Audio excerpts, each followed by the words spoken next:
एक वरदा हरी विठ्ठल श्री ज्ञानदेव तुकाराम. अथ चारी साधन वर्णन. अधिकारी वर्णन आपण काल पाहत असताना चिंतन केलेले की प्रत्येक जीवाकडे 3 दोष असतात.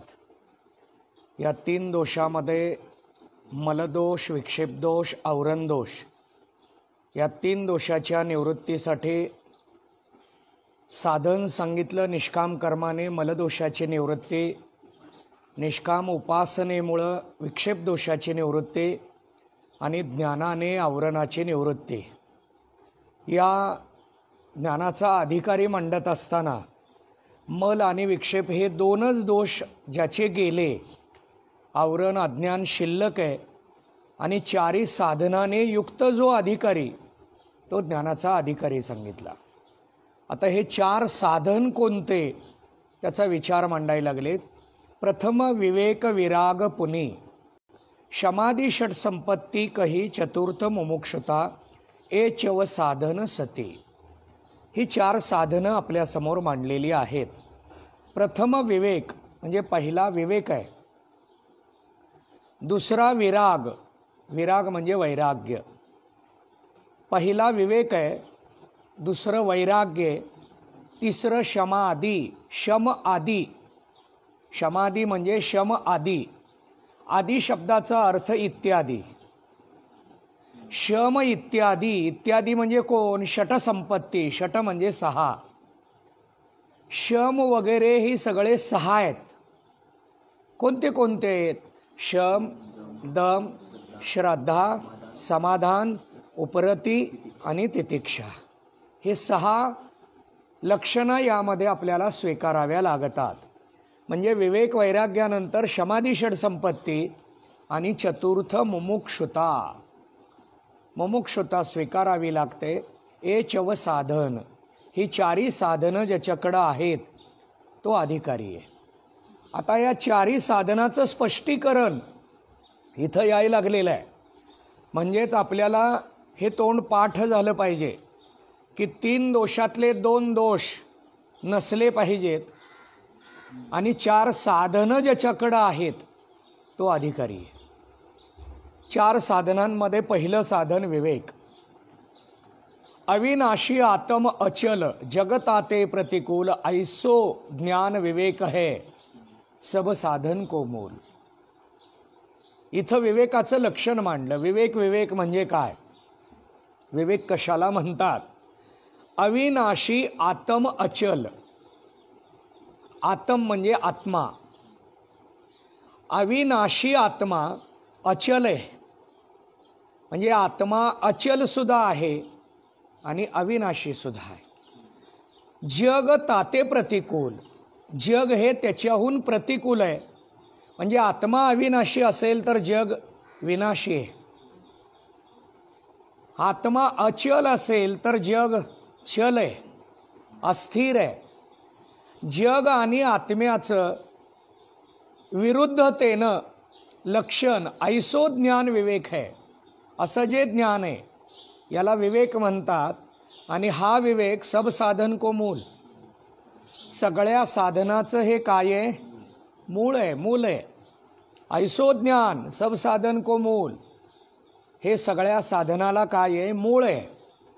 आणि म्हणून याचं लक्षण विवेकाच्या दृष्टीनं आपल्यासमोर मांडत असताना बघा, विचार चंद्रोदयामध्ये पहिल्या कलेत लक्षण आलेलं आहे. विचार सो क्या है, विचार कशाला म्हणतात? आत्मा अनात्मा को भिन्न करिके जानना सो विचार है. आत्मा आणि अनात्मा हे भिन्नतेनं जाणणं. म्हणजेच आत्मा अविनाशी आहे, अनात्मा विनाशी आहे. आत्मा अचल आहे, अनात्मा चल आहे.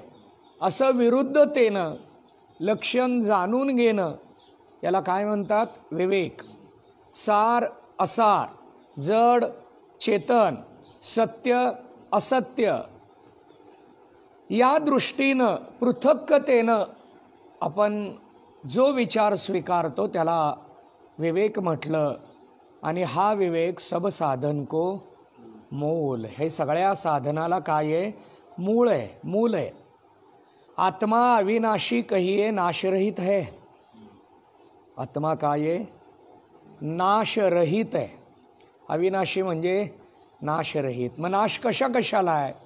देश काल वस्तू या सगळ्याला नाश आहे, पण आत्म्याला नाश नाही।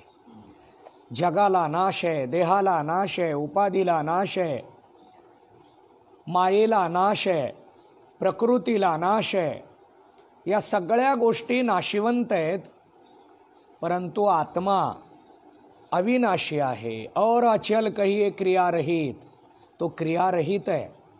म्हणून श्रुती माता लक्षण मांडते, निष्क्रियम ब्रह्म मुच्यते। हा ब्रह्म, हा आत्मा कसा आहे? निष्क्रियम, तो निष्क्रिय आहे, क्रियारहित आहे। आता निष्क्रिय व्यवहारातला अर्थ लावायचा नाही, उपाधी नाही म्हणून क्रिया नाही। जगत आत्मा ते प्रतिकूल, जग काय आहे? आत्म्याहून प्रतिकूल आहे, कहिए विपरीत स्वभाव वाला आहे, विनाशी आहे, विपरीत स्वभावाचा आहे। आपण म्हणतो ती व्यक्ती माझ्या विरुद्धच वागते बघा, अमुक अमुक व्यक्ती विरुद्ध वागते, म्हणजे विपरीत आहे, विपरीत आहे, विरुद्ध आहे। तसं आत्मा जग, आत्मा देह, आत्मा उपाधी, हे सगळं काय आहे? दोघं एकमेकाच्या विरुद्ध आहेत।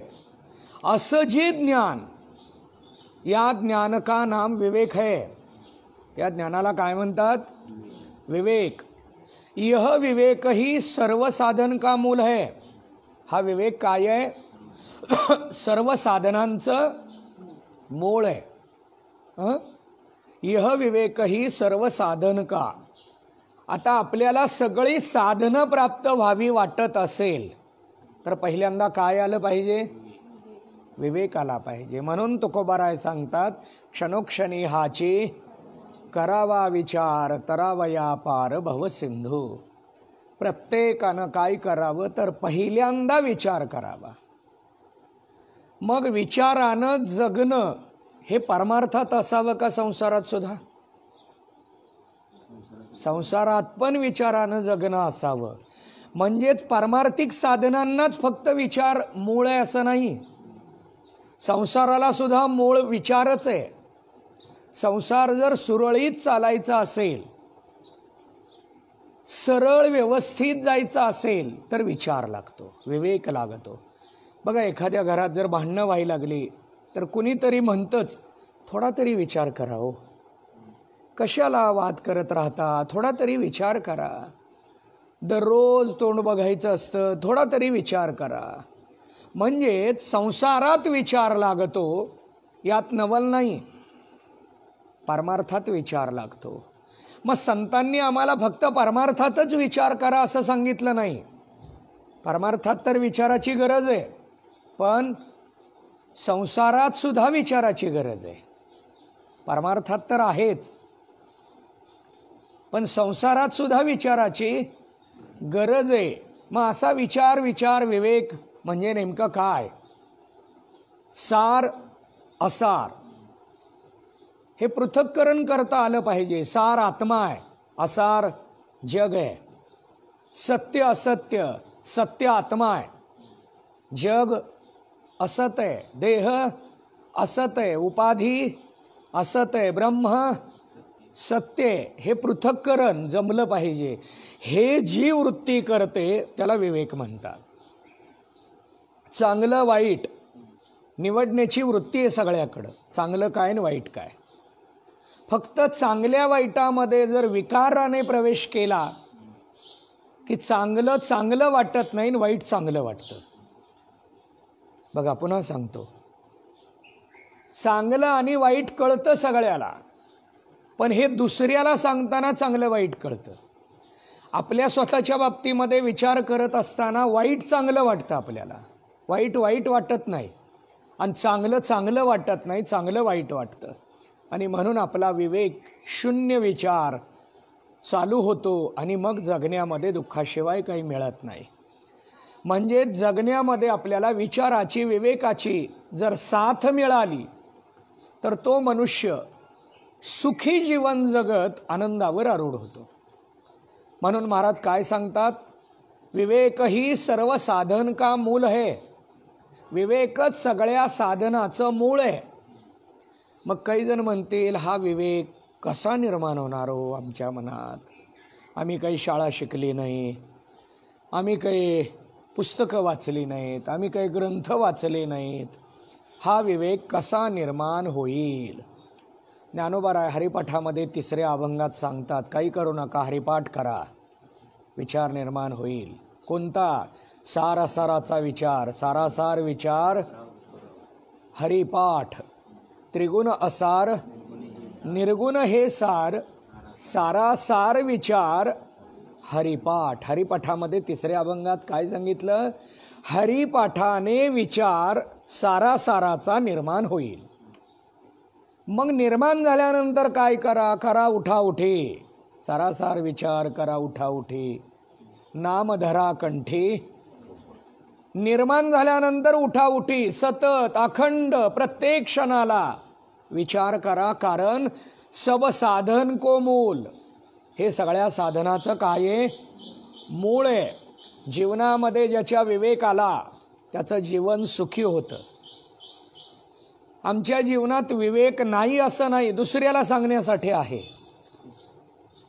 बघा, दुसऱ्याची भांडणं सोडवायला गेलं की जो सोडवायला गेला तो तिथं तत्वज्ञान सांगताना पाहायला मिळतो आपल्याला. पण स्वतःच्या भांडणामध्ये मात्र ती तत्वज्ञान बाजूला राहिलेलं असतं. याला कारण स्वतःकडे विवेक नाही. असला तरी तो विकाराने ताबडतोब नष्ट झालेला असतो. मग क्रोध निर्माण झाला, काम निर्माण झाला, कोणता का विकार येईना, विवेक नष्ट होतो. आणि म्हणून या विकारांना बाजूला ठेवण्यासाठी आपल्याला सांगितलं, प्रथम विवेक होवे तो, वैराग्य से आदि लेके उत्तर साधन होवे. हे खूप सुंदर असं वाक्य आहे बघा. काय म्हणतात इथं? प्रथम विवेक म्हणजे पहिल्यांदा आपल्या मनामध्ये जर विवेक आला तर वैराग्य आदि लेके, वैराग्य वगैरे हे सगळे उत्तर साधन प्राप्त होवे. उत्तरोत्तर साधनं आपल्याला काय होतात? प्राप्त होतात. म्हणजे पहिल्यांदा विवेक मिळवायचा आहे. विवेक प्राप्त झाला की वैराग्य येणार आहे. विवेकाशिवाय आलेलं वैराग्य नव्हे, त्याला त्याग म्हणावं. त्याग वेगळा, वैराग्य वेगळं आणि वैताग वेगळा. भांडणं झाल्यानंतर जो विचार येतो तो वैताग आहे, तो त्याग नसतो.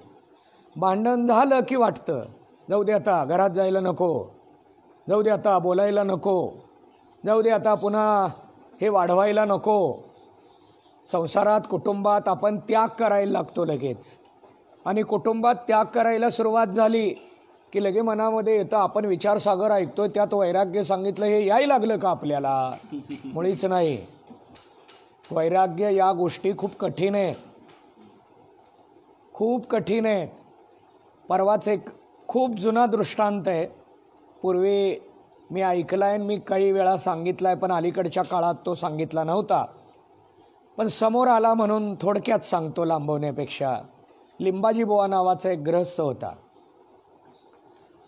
बायको जरा काही भांडण करायला लागली की तो म्हणायचा, लिंबाजी बुवा नावाचे महाराज होते गावामध्ये, आणि त्या गावात एक गृहस्थ होता. त्या गृहस्थाचं बायकोबरोबर सारखं भांडण व्हायचं. भांडण झालं की नवरा म्हणायचा, जातो मी लिंबाजी बुवाकडं, मी लिंबाजी बुवा होतो, जातो मी लिंबाजी बुवाकडं, सारखं म्हणायचा. बायकोला वाटायचं की खरंच जाते काय की, आणि म्हणून बायको शांत राहायची. पण असं खूप वेळा ऐकल्यानंतर एके दिवशी त्याची बायको लिंबाजी बुवाकडे गेली आणि तिनं घडलेली हकीकत सांगितली की म्हटले, महाराज असं असं घरात व्हायला लागलेलं आहे, आणि सारखं मला हे असं म्हणतात की जातो मी लिंबाजी बुवांकडं, होतो मी लिंबाजी बुवा, असं सारखं म्हणतात. त्यांनी सांगितलं की म्हटले, आता तू सांग जा म्हणून. एके दिवशी भांडण झालं आणि त्या भांडणात त्यानं पुन्हा सांगितलं की मी आता लिंबाजी बुवाकडे जातो. हिने सांगितलं जावा. याला वाटलं जावा म्हणते, रागारागानं निघाला घरातून. रागारागानं निघाला, मंदिरात आला, लिंबाजी बुवांजवळ आला, बसला, म्हणायला लागला, काय खरं नसतं संसारात, त्यांच्या लक्षात आलं हे भांडण करून आलेलं आहे. आणि त्यामुळं तो म्हणायला लागला, आता काय मी घरी जात नाही, तुमच्याजवळ राहतो. याने सांगितलं ठीक आहे. दुपार झाली. दुपार झाल्यानंतर तो म्हणायला लागला, महाराज दुपारचं काय व्यवस्था? यांनी सांगितलं, कसली व्यवस्था? आता दुपारच्या जेवणाचं काय? यांनी सांगितलं, जेवण नसतं. मग काय करता दररोज? समोर लिंबाचं झाड आहे, त्याची पानं काढायची, ती पानं त्याचा लगदा तयार करायचा आणि तो खायचा. कसं शक्य आहे? त्याच्यावर उगाच काय म्हटले लिंबाची बुवा व्हायचं. याला सांगितलं, जा ती लिंबाची पानं काढून आण. त्यानं ती लिंबाची पानं काढून आणली, ती चेचली, त्याचा लाडू तयार केला. त्यांनी सांगितलं 2 लाडू कर, मला 1 तुला 1. त्यांनी खाल्ला, पण याला काही जाईच ना. थोडा कसा तरी खाल्ला आणि सांगितलं, महाराज मला ही शक्य नाही. रात्रीच्या वेळेला ह्याला वाटलं रात्री तरी माधुगरी वगैरे मागतील, भिक्षा मागून काहीतरी आणतील किंवा आपल्याला सांगतील. आणि म्हणून यानं संध्याकाळच्या वेळेला महाराजांना बोलायला सुरुवात केली की म्हटले, महाराज आता संध्याकाळचं काय? काही नाही म्हटले, अजून पानं काढून आणायची, लाडू तयार करायचा. यानं सांगितलं, कसं शक्य आहे? कसं खाता येईल? त्याच्यावरच असतो म्हटले. याला काही रात्री खाता आलं नाही, झोपला. दिवसभर जेवण नव्हतं. त्यानं लिंबाजी बुवानं आधीच त्याच्या बायकोला सांगितलं होतं, रात्री हा आला की कढीच उघडू नको. दृष्टांत खूप मोठा विस्तारानं सांगितला जातो. रात्रीच्या वेळेला झोपला, झोप काही लागेना, पोटात काही नव्हतं. त्याग जमत नाही, वैराग्य कधी जमावं हा मुद्दा माझा चालू आहे. आपण व्यवहारामध्ये भांडणात त्यागी झालो असं वाटतं, पण हा वैताग असतो. त्याग वेगळा आणि वैताग वेगळा. हा रात्री झोपेतनं उठला आणि म्हटला, हे काही बरोबर नाही, आपल्याला काही लिंबाजी बुवा होता, चला घरी जाऊ म्हणून घराकडे येऊन कडी वाजवू लागला. कडी वाजवायला लागला, बायको काही उघडेच ना. शेजापाजारी जमा झाले वगैरे, दृष्टांत मोठा आहे. पण वैताग आणि वैराग्य फरक आहे. पण वैराग्य सुद्धा विवेकानं आलं तर टिकतं, पण विवेकाशिवाय आलेलं वैराग्य टिकत नाही. आणि म्हणून इथं विचार सांगितला, प्रथम विवेक होवे तो वैराग्य से आदि लेके उत्तर साधन होवे. वैराग्यापासून पुढची साधनं एक एक यायला सुरुवात होते. विवेक नाही होवे तो, हे दुसरं वाक्य आहे. उत्तर साधन होवे नाही. आता यात काय आहे सांगा बरं? पहिल्या वाक्यात अन्वय आणि दुसऱ्या वाक्यात व्यतिरेक आहे. हे शोधता आलं पाहिजे त्यावेळी. याते वैराग्य समाधि षड संपत्ति और मुमुक्षता इनका हेतु विवेक है. या सगळ्याचं हेतू काय आहे? विवेक आहे. विवेकवर 12 नंबर टिप्पणी आहे. यहाँ यह शंका है. इथं काय शंका आहे? विजुगिषु अन्यों को जीतने की इच्छा वाले जे पंडित है. आता विजुगिषी पंडित कुणाला म्हणतात? पंडितन विजुगिषी पंडित. हां, दुसऱ्याला जिंकण्याची इच्छा ज्याच्याकडे, या पंडिताला विजुगिषी म्हणावं. आता यात आपल्याला आणखीन एक पंडित करावा लागेल. जगाला ज्ञान सांगण्यासाठी जो पंडित झाला, स्वतःला आचरणासाठी नव्हे. आम्ही सगळे कीर्तनकार, प्रवचनकार, कथाकार, महाराज मंडळी, आम्ही सगळे कोण आहे? जगाला सांगणारे पंडित आहे. आचरणासाठी पांडित्य मिळवत नाही आम्ही.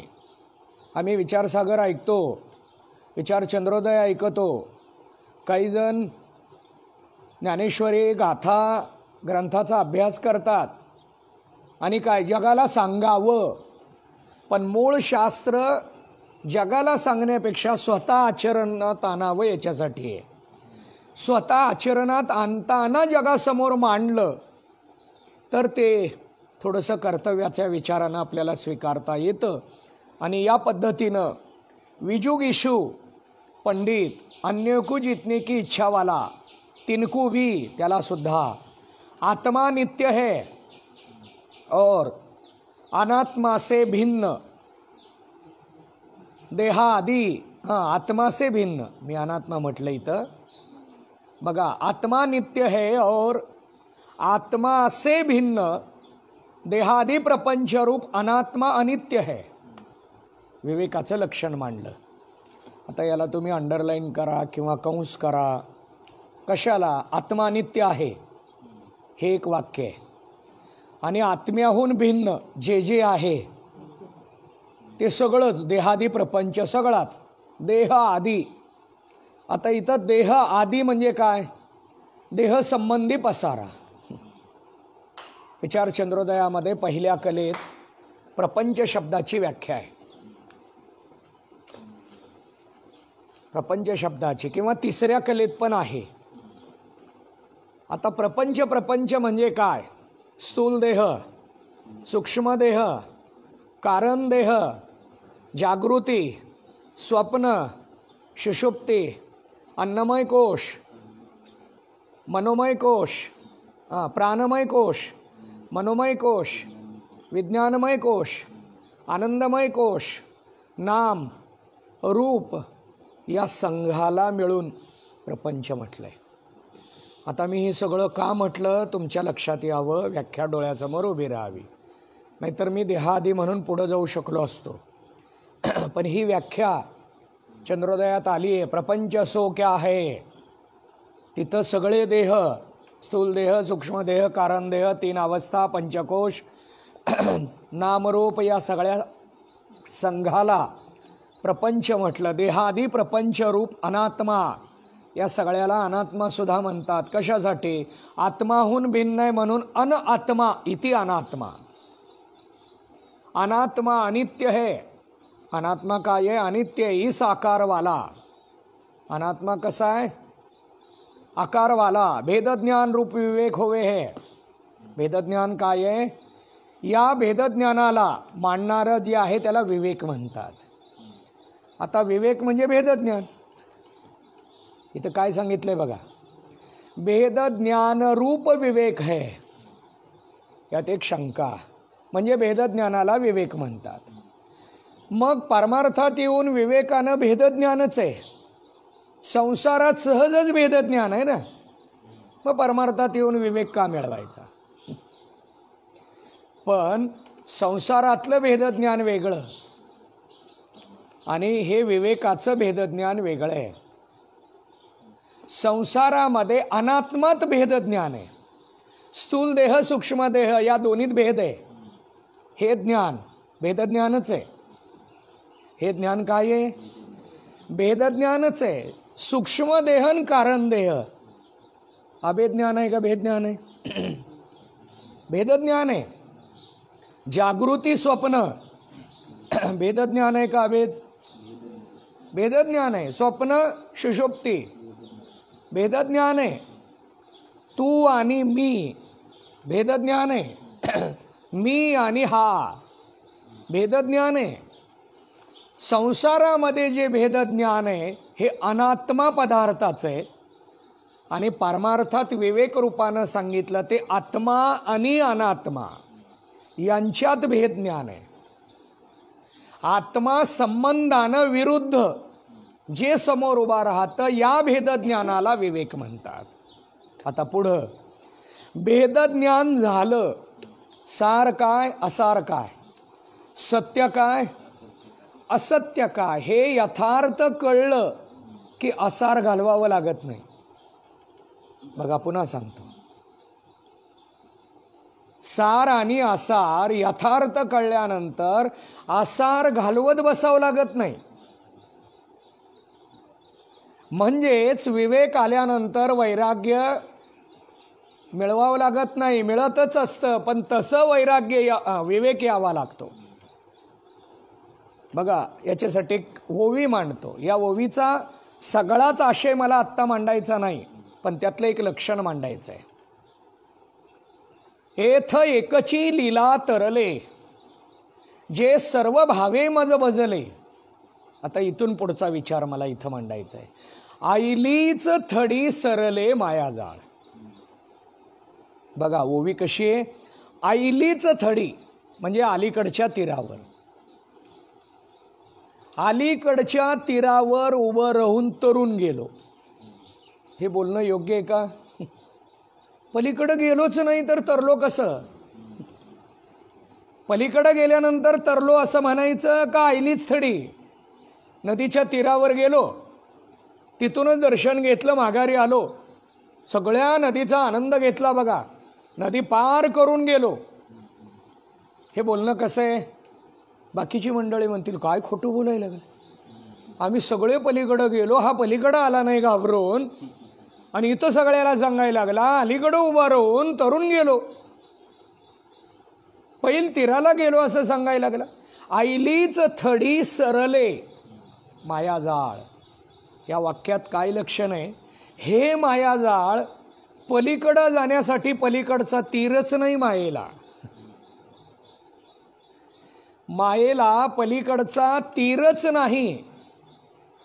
कधी कळतं? सार आणि आसार व्यवस्थित कळल्यानंतर. हे कोण सांगतं? याच वृत्तीला विवेक म्हणतात. या वृत्तीला काय म्हणतात? विवेक. सब साधन को मूल. विवेक आला की वैराग्य आणावं लागत नाही, येत असतं. ज्याच्याकडं विवेक आहे त्यांना वैराग्य आणावं लागत नाही, वैराग्य येत असतं. आणि म्हणून खूप सुंदर विचार या ठिकाणी आपल्या समोर आलेला आहे की बघा, आकारवाला भेदज्ञान रूप विवेक होवे. हे विवेक काय आहे? भेदज्ञान आकारवाला. पण कोणतं? आत्मा असे भिन्न, सो विवेक. हा विवेक वैराग्य से आदि लेके. जो विवेक आमचा आत्मा अनात्मा, सार असार, जड चेतन, चांगलं वाईट, हा विवेक वैराग्य इत्यादि उत्तर साधनों का हेतु ही कैसे होता नहीं, या का यह समाधान है. आता ते कसं होत नाही, उत्तरोत्तरचं हे साधन नाही, हे कसं नाही, याचाही विचार आपल्याला इथं पाहत असताना त्याचं उत्तर सांगितलं. उक्त विजुगुषी पंडित को. आता वर जो आम्ही विजुगुषी पंडित सांगितला, पंडित को यद्यपि, हा यद्यपि काय आहे? शास्त्र के अभ्यास से. हा शास्त्र अभ्यासानं, शास्त्र के अभ्यास से विवेक ज्ञान होवे है. हा काय आहे? विवेक ज्ञान. शास्त्र अभ्यासानं हा विवेकी होतो. तथापि सो विवेक. आता इथं सो शब्द तुमच्याकडे विवेक नसेल बरं का ग्रंथात, सो आहे फक्त. वाक्य लक्षात आलं का? तथापि सो. तथापि सो निष्काम कर्म उपासना असे. हा सो शब्द विवेक दाखवतोय. म्हणून त्या सोला गोल करून विवेक लिहिलं तरी चालेल, किंवा सोच्या पुढं विवेक लिहायचं पुढं लक्षात येण्यासाठी. सो विवेक निष्काम कर्म स्वल्पविराम उपासना असे. शुद्धीरहित मलिन अंतःकरण देश विषय उदय होवे. बघा इथं काय चिंतन मांडायला लागलेत. निष्काम कर्म आणि उपासना असे रहित मलिन अंतःकरण देश विषय जर विवेक निर्माण झाला तर, आता हा विवेक कुठे आहे? बघा, मल गेला नाही, विक्षेप गेला नाही आणि विवेक निर्माण झाला. त्या विवेकानं वैराग्य येत नाही. त्या विवेकानं वैराग्य येत नाही. मग काही जण म्हणतील मल आणि विक्षेप जाण्यासाठी विवेक नको का? मल आणि विक्षेप हे दोन दोष आहेत का नाही? एकूण दोष किती? तीन. कोणते? मल, विक्षेप, आवरण. पाठ करून घेतो मी, काही काळजी करू नका, फीड होऊन जातं. फक्त पाठ सातत्यानं ऐकला की हे शब्द डोक्यात बसतात चांगले. मल आणि विक्षेप जाण्यासाठी विवेक उपयोगाचा नाही का? मल विक्षेप जाण्यासाठी आम्हाला साधन दोन सांगितलेत अगोदरच. निष्काम कर्म उपासनेनं ते दोन दोष घालवान मग विवेक. म्हणून इथं शुद्ध रहित असं म्हटलेलं आहे, शुद्धी रहित. आता अन्य देश असे उखाडिके जलसंबंध रहित उशर भूमि में गाड़े हुए कदली वृक्ष की नाही वैराग्यादि उत्तर साधन रूप अन्य वृक्षों की परंपरा का हेतु नहीं होवे है, किंतु वह विवेक चित्रांगद की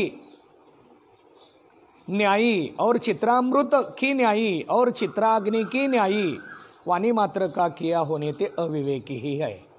आता इथं एक चिंतन मांडलंय. आपण वर जो विवेकी सांगितला आहे आणि कीर्तन प्रवचन कथा सांगणारी मंडळी समाजाला विवेकी वाटतात. पुन्हा सांगू का? विवेकी असतात असं म्हटलं नाही मी. समाजाला विवेकी वाटतात. विवेकी वाटणं विवेकी असणं फरक आहे.